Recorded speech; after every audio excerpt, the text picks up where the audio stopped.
கடந்த திமுக ஆட்சியில் மின்சாரத்துறை செயல்பாடுகள் குறித்து வெள்ளை அறிக்கை வெளியிடப்படும் என அந்த துறையின் அமைச்சர் நிர்மல்குமார் தெரிவித்துள்ளார். மதுரை தமுக்க மைதானத்தில் நடைபெறும் அரசு பொருட்காட்சியை தொடங்கி வைத்த பின்னர் செய்தியாளர்களிடம் பேசிய அவர், கடந்த ஆட்சியில் மின்சாரத்துறையில் அரசுக்கு எவ்வளவு இழப்பு ஏற்பட்டது என்பது குறித்து விசாரணை நடைபெற்று வருவதாக கூறினார். முன்னாள் அமைச்சர் செந்தில் பாலாஜியின் தம்பி மற்றும் ஒரு சில புரோக்கர்கள் தான் மின்சாரத்துறையை மறைமுகமாக நடத்தி வந்ததாகவும் குற்றம் சாட்டினார். எங்கெங்கெல்லாம் இந்த துறை எவ்வளவு மோசமா சீர்கேடு பண்ண முடியுமோ அவ்வளவு மோசமா சீர்கேடு பண்ணியிருந்தாங்க. ஏன் இப்போதைக்கு தேவையில்லாம செந்தில் பாலாஜி தேவையில்லாம ஆஜராகிருக்காரு. இதோடைய முன்னாடி அமைச்சர் சிவசங்கர் தானா? ஏன் சிவசங்கர் ஆஜராகல? Sivasankaran rubber stamp. முன்னாடி அவருக்கு என்னத்தை கையெழுத்து போட்டோம்னு தெரியாது.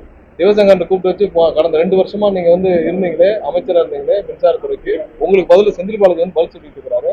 அவர் எதுக்காக பதில் சொல்றான்னு கேட்டு பாருங்க. சிவசங்கரன் ரப்பர் ஸ்டாம்பா தான் இருந்தாரு.